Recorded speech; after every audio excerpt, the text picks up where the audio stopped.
The most obvious way we understand what the trends are in the latest season's fashion is really by going to the shows. And what you're looking for as you go to maybe 20, 30, 40 shows is patterns. The biggest spring trends pretty much have to do with color. I mean, color is going to be huge. There are all kinds of florals ranging from big vivid floral prints to more small sort of wildflower prints. Overall, that's a big story, florals. Neon's a humongous trend, which some are very apprehensive about it. You know, it can go a little 80s, but it's done in a really chic way this season. Really tailored, really fitted, really fun and fresh. This sort of painterly movement, which is kind of arts and crafts. There's a lot of prints that look like abstract paintings. There's a lot of watercolor prints. You're sort of like a walking art piece. There's a huge swell in safari and tribal patterns and prints. You know, kind of big chunky necklaces and lots of browns and tans. There's also a lot of retro, sort of retro fabulous clothes going on, sort of calling back to the 50s and the 60s, the early 60s. Retro patterns, strong vintage patterns. There was also this sort of swell in sort of a 70s boho, you know, paisleys and sort of softer prints. It ranges all the way from sort of Ibiza, rich hippie to sort of a more bohemian kind of, you know, born free sort of California look. One of the things that we do at Marie Claire is we tell you what the trends are, and then more importantly, we tell you how to wear them. And the real secret, I think, to that kind of dressing is to stay within your own comfort range of style, but maybe buy one or two items of the latest trend that will go with your existing wardrobe. The neon trend, which I think anyone can get away with, is doing it in a dress. Just really simple. Maybe you're gonna wear some sort of floral printed boho blouse, but then you put it with like a sort of structured khaki short. Shorts were so huge for spring. I think overall there's just tons of variety this season. There's something for everybody. You always want to take a trend of the season and kind of make it more modern and do something with it that feels more organic to you. It's a very exciting season. There's lots of different things to wear and you have no excuses.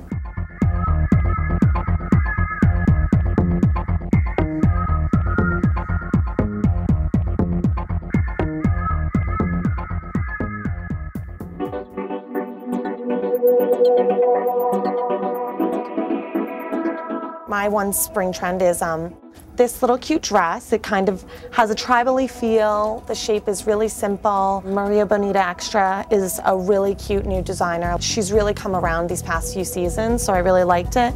And I thought anyone could get away with this dress. Color is really not going away anytime soon. It keeps people interested, it keeps them fresh, attention getting, and JP Todd's does some great, amazing, sumptuous, cobalt blue, leather, ginormous, with some silver metal. You can throw all your stuff in there. You can use it for a work bag, but it still seems chic. I think that I really want to have those really big, oversized jeweled necklaces that Marnie is doing, that Lanvin is doing. I mean, it sort of happened a couple of seasons ago, but it's sort of coming back in brighter colors and in sort of prettier jewel tones. I tried on the other day a beautiful skirt by the designer Rachel Roy, of whom I am a huge fan. It's long, it's pale blue, but it's got dashes of paint on it, as if maybe Van Gogh himself walked past and threw a couple of brushes worth of colour on it. So that's the piece I'm hankering after most this spring. For me, I'm super psyched to wear flat sandals. You know, these are Vince Camuto and they're metallic pink, which is sort of a new thing, like a metallic color. And I'm really excited to wear them. So they're the thong and the ease of a flip-flop, but they're still sort of chic and finished. I definitely think our readers should invest in some really cute lingerie. There's a lot of brands that are coming out now with their own lingerie lines, one of which, my favorite, being Stella McCartney. All her lingerie is organic, as are her clothes. Alexander Wang had one particular look that Each piece is like something I think that everyone should have in their closet. The boyfriend blazer, he was calling it, which is more of an oversized blazer rather than a cropped. Something I recommend our readers buy would be, I think the Gladiator sandal's huge. It's super comfortable. Anyone can get away with it. You can wear it with a cropped jean, you can wear it with shorts, you can wear it with a skirt, a dress. I love Matt Burnson.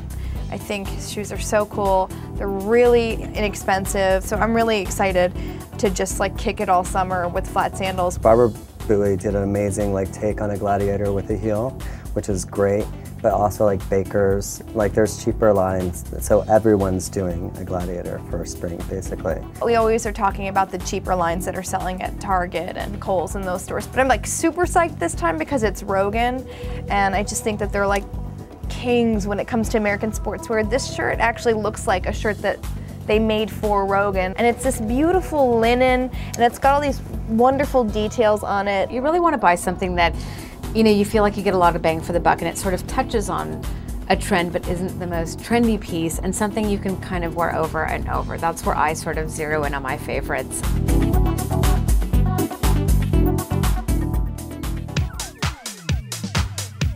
When celebrities are on a tour, they have these teams with them who are doing their hair, their makeup, coaching them on nutrition, doing their training, doing their nails.